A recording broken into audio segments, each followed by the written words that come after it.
Leaving the Shaggs wasn't easy, but joining the Suburban 925 helped him find that rock and roll feeling he was seeking. Okay, leaving the Shaggs was a hard thing to do. It was a wonderful, wonderful vocal group, but I wanted to rock. I felt being stifled, and I hooked up with a old drummer friend of mine who had a little thing going on, so we thought we could do something with that. This one was called Suburban 9 to 5.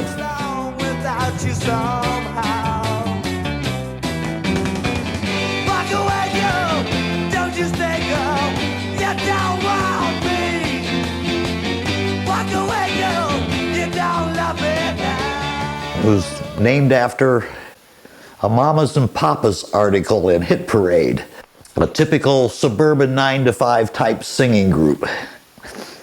Well, we weren't much of a singing group, but we commenced to rock and roll. This one featured Rick Nelson on keyboards and guitar, Dan Higgins on bass, Bubby Glenn Skinner on drums, Gary Richrath, I think a name everybody knows nowadays, on guitar. Hank Skinner was the manager of the Suburban 925, and recognizing their talent, he wanted their music on record. We ended up doing 3 singles. Our first one was a composition of mine and Dan Higgins called Walk Away. And the flip side of that one was a Gene Clark gem called Elevator Operator, featuring Gary's signature chunk and slides going on in there. I don't know if Jerry had worked with a chunk player before, but that's kind of what we called Gary back in the day. Mr. Rhythm and Chunk.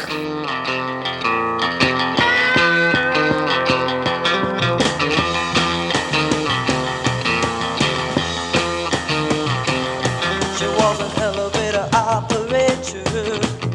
She had her ups and downs. She got so high so very fast, took her all day to come down. From there we ended up doing a second single, which was A-side Sunshine Becomes You.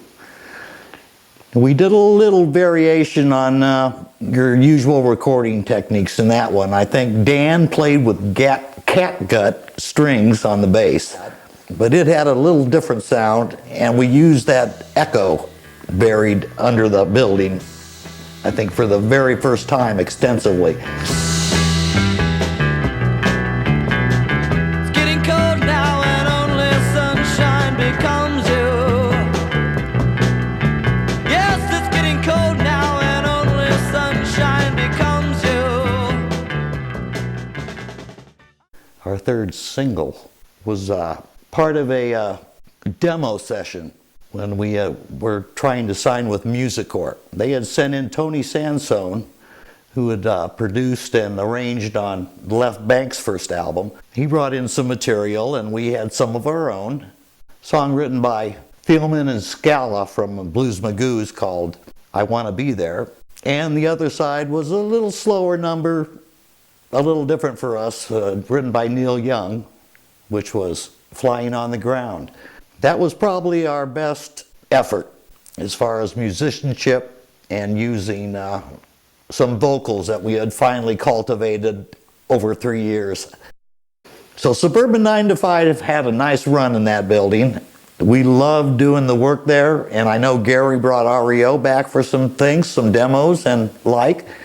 Scott Somerville not only had the Shaggs and Suburban 9 to 5 as part of his music career, but he was part of another band called Rickey Spitfire with his brother Mike Somerville of Head East fame. A band Mike and I were in before Head East was Rickey Spitfire. We did some demos in there just for our own pleasure and for posterity.